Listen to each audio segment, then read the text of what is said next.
If you believe what God says in Genesis chapter 1, then you know there is no such thing as space exploration, since we are confined to a cymatic electromagnetic field, or a firmament, where the stars, moon, and sun are all contained. Also, if you've done your research, you know that the planets are clever CGI images given to us by the Cabal, or NASA, which was started by the Nazis after World War II during Operation Paperclip and Operation Bloodstone. The first book of Enoch describes the stars as intelligent living creatures. Enoch told us that 7 of them disobeyed God and left their prescribed courses. These are the wandering stars. It just so happens that we have 7 so-called planets in our solar system, all named after Greek and Roman gods. If you know the mythology behind many different civilizations, you know that the figures are all the same, but the names change based on language. The heliocentric worldview, or the theory that the Earth and planets revolve around the sun, is just another form of sun worship, and was first proposed by the Pythagorean philosopher Philolaus in 390 BC. His heliocentric ideas were based on the teachings of Pythagoras, who established a mystery school dedicated to secret knowledge he learned after being inducted into the Egyptian and Babylonian esoteric traditions. This famous depiction of Pythagoras shows him in a Freemasonic stance with his feet and using his arms in an as above, so below gesture. Notice the globe along with the square and compass on the table. The heliocentric theory took off in the 16th century when Polish astronomer, mathematician, and Catholic cleric Nicholas Copernicus presented his theories. Notice his portrait has the same Freemasonic symbolism of the square and compass and the globe, just as Pythagoras did. In the following century, Johann Kepler elaborated upon and expanded this model to include elliptical orbits, while Galileo presented supporting observations made using a telescope. Notice that in every portrait, the subject has a square and compass, the single most identifiable symbol of Freemasonry, as well as a globe. All 4 of these men were Freemasons. Famous 33rd degree Freemason Albert Pike included the following lines about the square and compass in his book Morals and Dogma, which is given to all 32nd and 33rd degree Freemasons. It says, quote, "The square is a right angle formed by 2 right lines. It is adapted only to a plane surface and belongs only to geometry, earth measurement, and trigonometry, which deals only with planes and with the earth, which the ancients supposed to be a plane.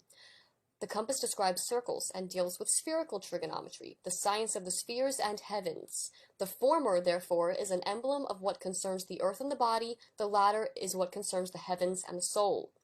Symbolism is their language. And by putting the square and compass in all of these portraits of these scientists claiming heliocentrism, Freemasons understand that the globe is just a lie being sold to the masses. The only mystery of space is the fact that above the firmament is water and the aliens are demons. Demons are the disembodied souls of the Nephilim, or the children of the fallen angels when they mated with the daughters of men. They are trapped in here with us. After the flood, their disembodied souls could not go to heaven or hell because they were not created by God. Instead, they were condemned to roam the earth. These spirits are what people today know as ghosts, demons, ancestors, or spirits. The elite believe they come from the Nephilim bloodlines, and that gives them the right to rule us and destroy us as they did in the days of Noah, when the Nephilim, or the progenitors, were eating humans and demanding to be worshipped as gods. Ancient religions and mythos center on the fact that we came from the stars. Origin stories trace back to different star systems like Sirius and Orion. But if you know the truth of our world, you understand why these philosophies fall apart. The first book of Enoch, translated by R.H. Charles, which is biblically endorsed by Jude, Jesus' brother, gives a complete definition of how the fallen angels created these Nephilim. Enoch is regarded as the book of science, which is one of the many reasons the Catholic Church pulled it out, and many other books from the canonical Bible. The reason the Nephilim are still killing us off, and the evil cabal hates us and wants revenge, is because they consider us to be wicked, and they are just. The flood wiped out their creation, but their line didn't die out completely. Countless giant bones have been found all over the world, but they were destroyed by the Smithsonian or turned into the myth we accept today as dinosaurs.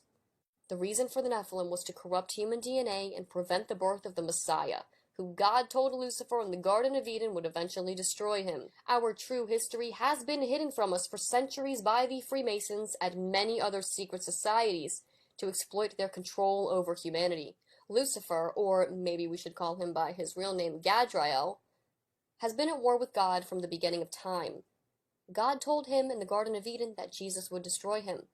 The reason for the Nephilim was to corrupt human DNA and prevent the birth of the Messiah. It is also entirely possible that the Nephilim could be revealed as disclosure through the Antarctic pyramids and the civilizations that lie underneath. This all brings us to Protocol 9, entitled Baptize Humanity into the Golden Dawn. The event will involve a spiritual baptism, a ritual to mark the release from all forms of bondage. The ritual marks the act of being absolved of all debts, all blackmail control files, all oaths, and all soul contracts. Acceptance of the mark of the beast also releases you from any soul contract you may have had with your creator. This is a test that is unique to this last generation. Once you accept the universal currency, you have accepted the mark.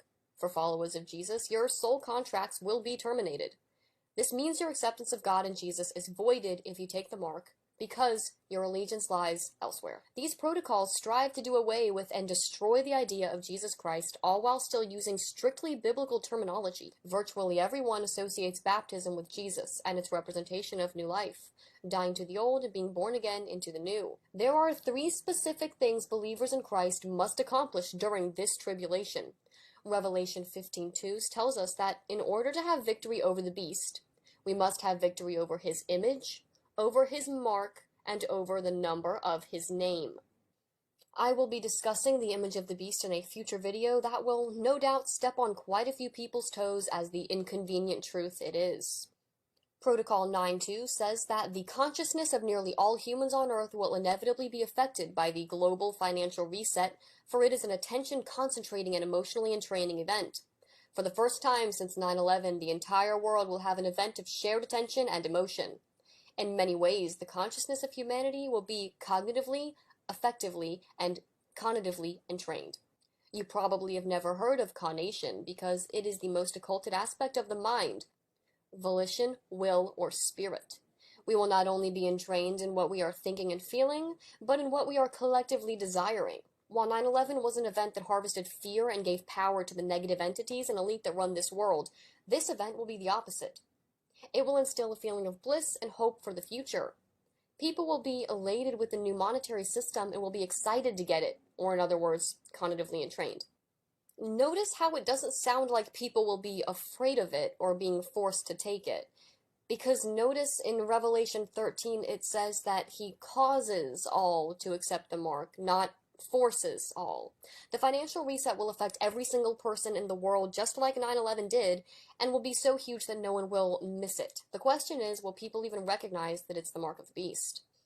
Protocol 9.3 says the event is a sequel to 9/11. 9/11 marked the beginning of humanity's collective and unwitting initiation into a mystery school tradition. The 17 years between 2001 and 2018 was the dark night of the soul for all of humanity, as the New World Order agenda was foisted on the world's population by the pedocracy, while petrodollar wars and opiate epidemics traumatized the globe and the mainstream media kept us in the dark. This event will mark the end of the dark night of the soul for humanity. The truth about 9/11 will finally be brought to light as part of the overall global unveiling of the New World Order cabal and all of its many crimes against humanity. Notice it said the 17 years between 2001 and 2018. Q is the 17th letter of the alphabet.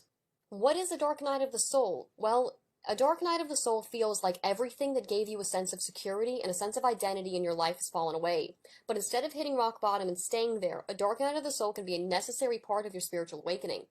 You start to question every single piece of your life. Like, who am I? What is really important?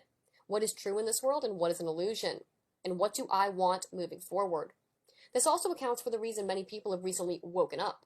Most in a secular, non-meaningful way, such as changing career paths, habits, being more conscious of thoughts and feelings, or questioning traditional ways of doing things. On a more profound level, I believe Jesus has used this period of time to call his children back.